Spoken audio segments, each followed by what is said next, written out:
The British Grand Prix was another wasted chance for McLaren. Their first significant error occurred with Oscar Piastri, who lost almost 20 seconds by running an additional lap on dry tyres on a wet track. However, victory was still within reach for Lando Norris, at least until the team allowed the 23-year-old to be undercut by Lewis Hamilton during the last pit stop phase, leaving Lando Norris frustrated and furious. Did McLaren throw away a clear win? And is Norris's anger justified? With 14 laps remaining, Mercedes brought in Hamilton for the undercut on Norris. Verstappen, around 6.5 seconds behind Hamilton, also arrived. Hamilton was fitted with softs, while Verstappen had hards. The medium was the best racing tyre, but neither had new ones. McLaren, on the other hand, had reserved a set for both Norris and Piastri. Piastri pitted on the same lap as Hamilton and Verstappen and was given his. Norris and Joseph's hesitancy forced him to do another lap, and additional concern regarding tyre choice ensued. Did Lando intend to cover Verstappen by fitting their mediums, or cover Hamilton with softs? Hamilton, Norris answered. He then backed down. However, the softs were fitted, and Norris restarted in second place after losing time in the pit stop due to Ferrari coming out and then locking up when he came in at an odd angle. He'd lost the lead and was now driving on the incorrect tyres, despite having a perfectly excellent set of fresh mediums in the garage. But this wasn't all, as after the race Lando Norris revealed he was disappointed with two strategy choices at the British Grand Prix, saying that he and the McLaren Formula One team had thrown away another potential win. Norris stated after the race, "He and the team are not making the right decisions, but at the same time I blame myself today for not making some of the right decisions. I hate it. I hate ending in this position and having excuses for not doing a good enough job." He later added, "So many things were going well, and we threw it away in the final stop. It was one lap, but also I don't think it was the lap. I think even if I boxed on the perfect lap, our decision to go onto the soft was the wrong one, and I think Lewis still would have won no matter what. Two calls from our side cost us everything today, so especially here, it's pretty disappointing. I think we still did so many things right, so many positives. Especially here in Silverstone, the one place I would love for everything to go perfectly. It didn't today, but I'm good. We'll come back stronger next year and try again."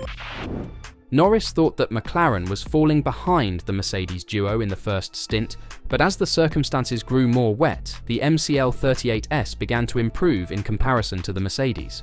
Although he thought McLaren was not the outright fastest in the races where it competed for victory, he expressed displeasure that he had not added to his Miami triumph. "We weren't quick enough today, I think. When it was completely dry, the Mercedes was a lot quicker. In damp conditions, maybe we seemed a bit better. But we have work to do. I don't think we've still had the weekend where we've clearly been the quickest. We've always been there and there are battles, but never had the car. We need to keep working as a team.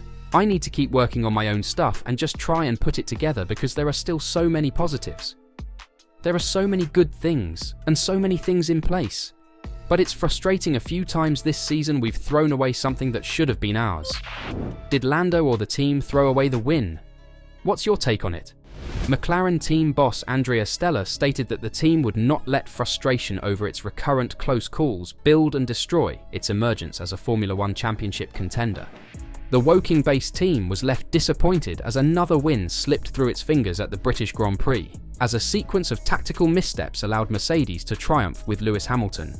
Oscar Piastri's refusal to double stack during an early transition to intermediate tyres essentially eliminated him from contending for victory. Then, when the track dried in the final stages, the Lando Norris tyre mistake happened. While the scenario is difficult for the squad to deal with following a series of near calls on wins, Stella believes it is critical that the team does not become fixated with the negatives. Otherwise, he believes there is a risk of a build and destroy scenario in which the team reverses the progress it is achieving by focusing solely on its failures.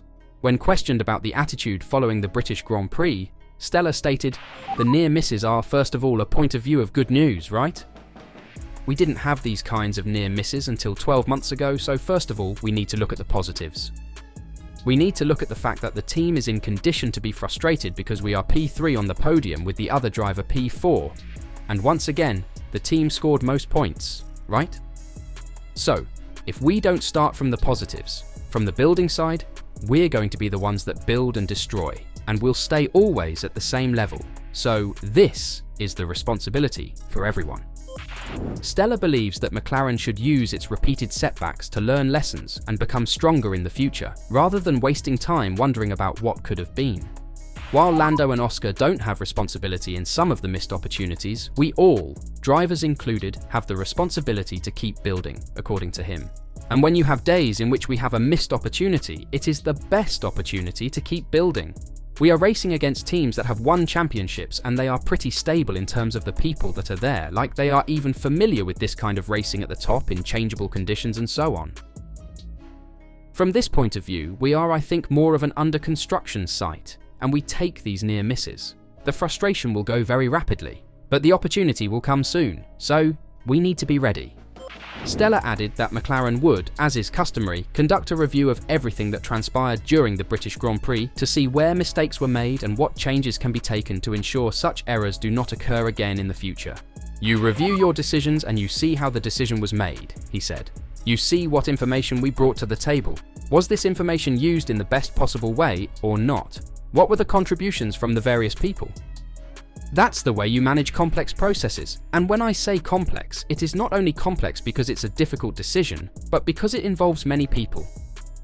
And you need to make sure as well that, when you review, that it's good learning for everyone involved. So, we review, learn, and we go again.